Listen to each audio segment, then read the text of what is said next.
Today I got something I've been looking for quite a while. Well, these aren't hard to find, but they're hard to find at a decent price. So anyway, that first photo you saw was the guy's collection. He had at least 25 of these things. But yeah, he was a real nice guy. We talked for quite a while until my dad got annoyed and said, "What are you doing?" Today I got two Macintosh 512Ks. 512K. So let's just take a look at these.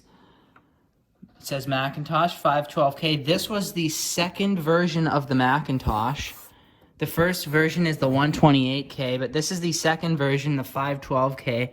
They added the 512K is the amount of RAM it has. They added more RAM because the original amount was really pathetic. It was useless almost. Anyway, let's take a look at the back here. We've got the standard power input that they've been using since like the 70s. We've got the power switch. This is how you turn it on. There's no power button on the front. You've got the battery cover. This is where the real-time clock battery goes.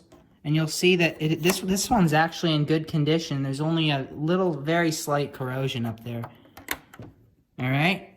And then what do we have down here? We have the audio output, the phone connector if you want to call your mom, the printer, the floppy drive, and the mouse. And we have a little security lock here, and here is the badge here. 512K. And what else? What else can I tell you about these computers? You've got a floppy drive here, and you have down here, it looks like a phone port, but this is the port for the keyboard. And in this box on the floor, I got the keyboards for these.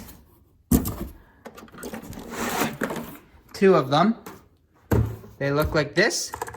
They're fun to type on.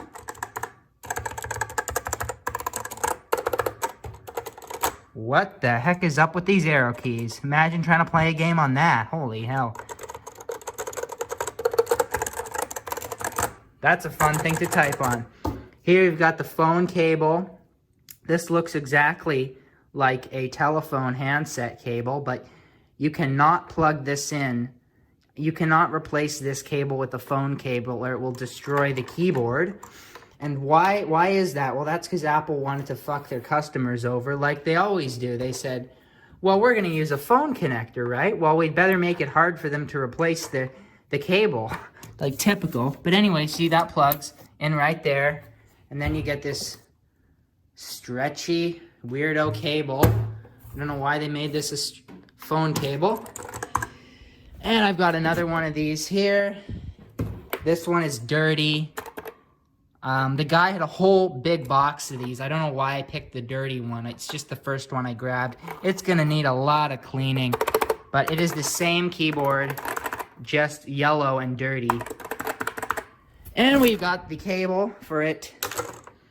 Now, when I was at this guy's place looking around, he said he would sell me the two computers for $140. Yes, that's what I paid for these. Wah, wah.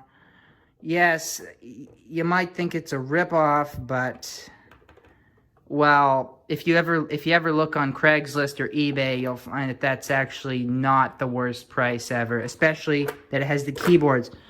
But when I was there, he said he only had 3 mice for these computers, and I really wanted the mouse. But I didn't want to pay him $40 for the mouse because I just couldn't do that. So he said he would trade me the mouse for repairs on this radio.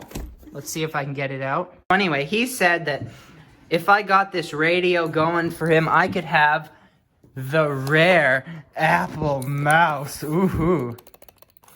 With one button. But because I really needed that mouse. So I have to fix this now. It should be a fun little project. There'll definitely be a video on this. It has all the typical problems. He said it hums very loud and the cord is cracked on it. So if we can turn it around, Coronado broadcast AC/DC receiver, model 43-825C. Who the hell thought of that model number? Holy crap. It is dusty and it has a phono input and an antenna jack. And does it say? Oh, there is a label on the bottom. If I flip it, oh, that's boring. That's the boring ass label. This is a very basic radio. This is probably a 5-tube radio. I'm sure I can get this thing working relatively easily. So I think that was a good deal. Repair on this for this. Yeah, because this would be, he said this would be like $60 on eBay. I didn't look, but I believe that sounds about right for anything like that's vintage. These do work. So next, what I'm going to do is power them on for you. All right, with the computer now all connected up, we're going to hit the old power switch. And this thing is going to do absolutely nothing because I have no disk for it. The mouse works though, so that's a good thing. The keyboard, well, I can't test that. And actually, it looks like there's been stickers put on this. You see that? There's a little... Is that a sticker or just cheap plastic? It looks like someone put stickers over some of the keys on this numpad. Very interesting. See the 5 is smooth, but the 4 has some stickers. Maybe they put stickers on there to show these arrow keys and these functions. I think that's what it is, because if I look at this other keyboard, it does not show the functions on it, but this shows functions. So someone just stuck stickers on the keys. Very weird. But that's all this thing does. And it does get pretty bright, which is nice. There's turning the brightness down. The brightness, there's a little knob under the Apple logo. You can turn it up there. You know, the camera really doesn't show the brightness properly. Right now, it's pretty dim. But the camera shows it as being much brighter than it is. This is about like regular average brightness, and the camera still shows it being way brighter than it actually is. So, interesting. Now, what I need is one of these. Now, I have a bunch of these, but I'm missing something. I used to have a USB-powered... one of those little floppy disk things, you know, those USB ones. I had one, but it's gone. I probably threw it away 2 years ago. So, unfortunately, for now, I have no disks to put in here. So, I will need to get a floppy drive or a computer with a floppy drive to be able to get disks for this computer. You can just make them on a computer with regular old floppy disks. But that's about it. Both of these work. That one back there also works, but why turn it on? It does the same thing as this. You got the fancy little no disk symbol. It's pretty, like this, the screen is tiny. Like, I mean, it's usable, but still, the screen is tiny on this. Anyway, just for fun, let's see if the eject mechanism works.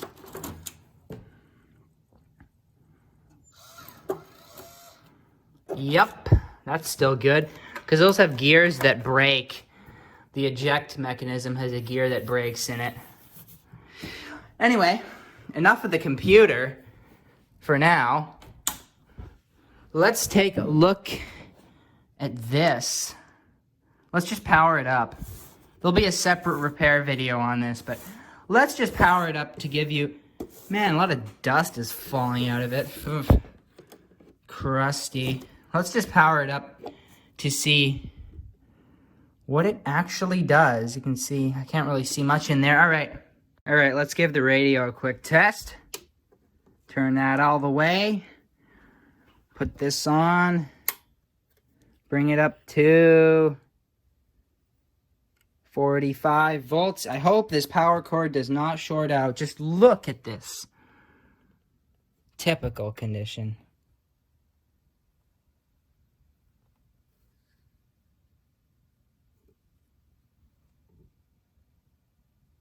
I also see some white stuff in there. We all know what this is. Come on, why do they have to put asbestos into everything? Anyway, I'm not seeing any light yet or hearing anything, so we're going to bring it up to 70 volts. Oh, I hear it now.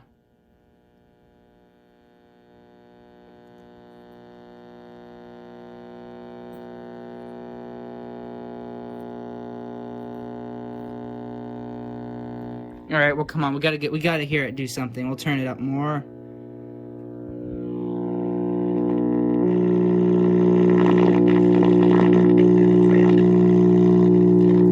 All right, so it works. It just hums a lot.